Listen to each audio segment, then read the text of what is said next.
Let me ask y'all one simple question. When I say the words bum or fraud, which characters come to mind when I say such a word?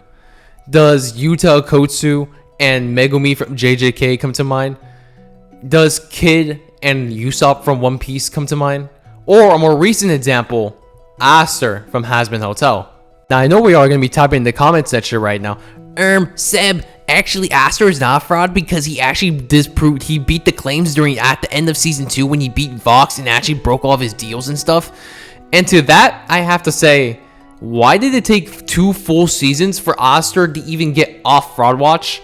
And during the final episode, because throughout the whole show, Aster is just getting disrespected and pushed around and taking L's whenever he can, or fighting literal fodder and doing nothing for us to actually respect Aster as a character.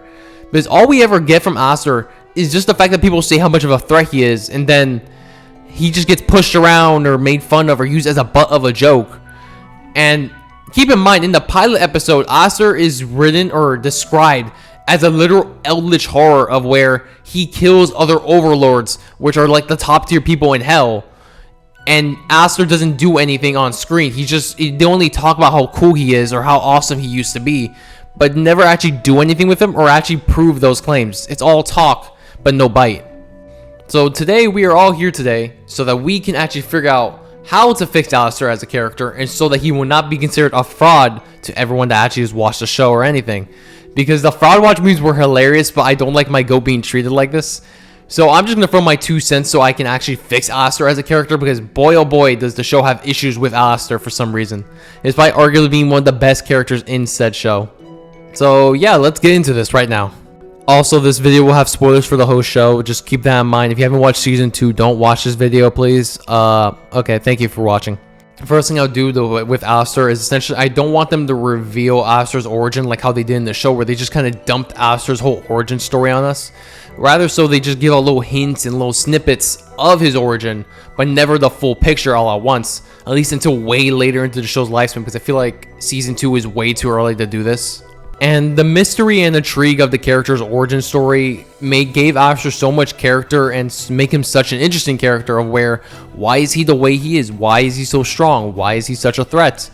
And it's kind of similar to why characters like Sukuna are so intriguing but also so weird at the same time.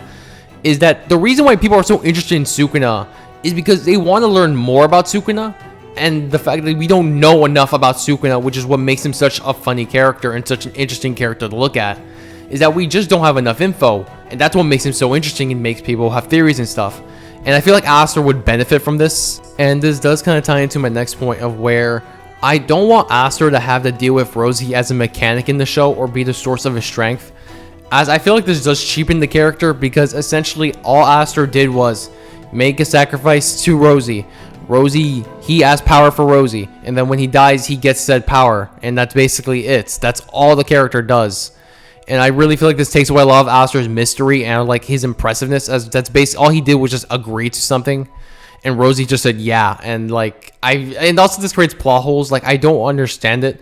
Like, Rosie is technically a sinner, so does that technically make Rosie the strongest sinner in hell? And like, it just creates plot holes the more you think about it, because Rosie is technically the strongest character, but not the strongest character. Let's just not get into this, please. It hurts my head the longer you think about it, because it's a really weird roundabout way of making Aster really strong. And I kind of also want to make it so that Aster is essentially like in the pilot of his reasoning for why he wants to be at the hotel is because he finds it really entertaining, just like how he said in the pilot episode when they asked why he's even here. And also, you can even still include Rosie into this. You can even have it that Aster is here out of a favor, or more like a funny bet, like, nah, you wouldn't dare kind of thing, instead of an actual deal where he has to go through with it. Rather, Aster could just walk out whenever he wants to. But I do think it will be a really interesting way to take the character, and I think it will make Aster less of a dog on a leash, and rather more so as someone doing this as an equal to Rosie, or even more. Another way that will fix Aster's character, essentially, I want to dedicate, at least as a subplot, of Aster killing an overlord. I want a dedicated subplot to this. I want this in season 1, by the way, because the problem with season 1 Aster is that Aster just doesn't do anything in season 1 besides kind of just chill and smile and fight fodder.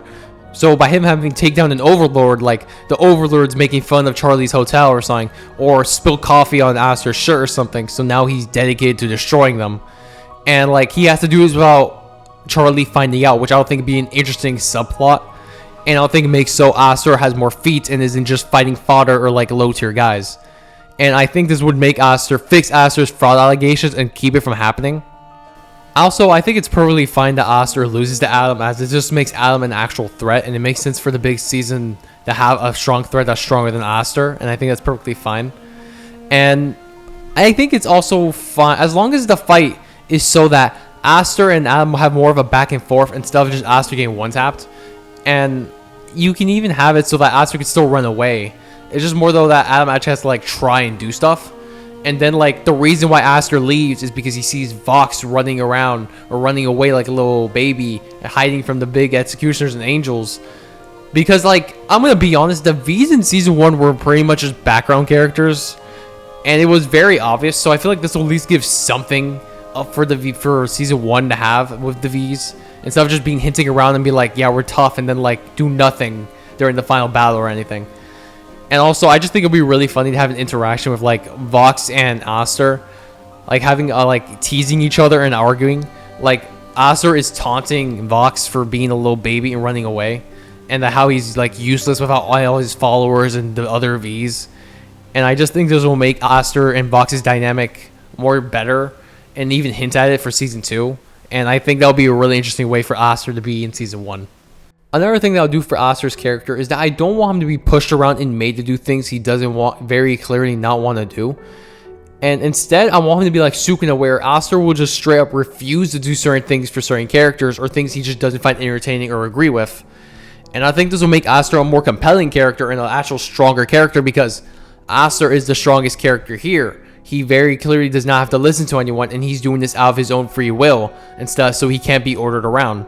He's basically going to be like an over-leveled Pokemon where he just does whatever he really wants. Also, I want people to actually be scared of Aster. Like, I don't understand why people are so chill with Aster lying around. As if Aster is not like one of the most scariest people and strongest people in hell. And I don't understand why everyone's so chill with him. Like, it doesn't make sense when you think about it, especially when you hear all the rumors. Like, the way Vaggie was talking about him in the pilot episode just doesn't make sense.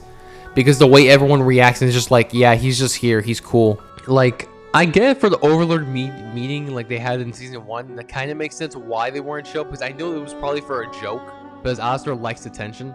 But even then, I feel like it's kind of out of character to be handling like, hey, you remember the guy that was the most strongest sinner in hell and has killed other people like us?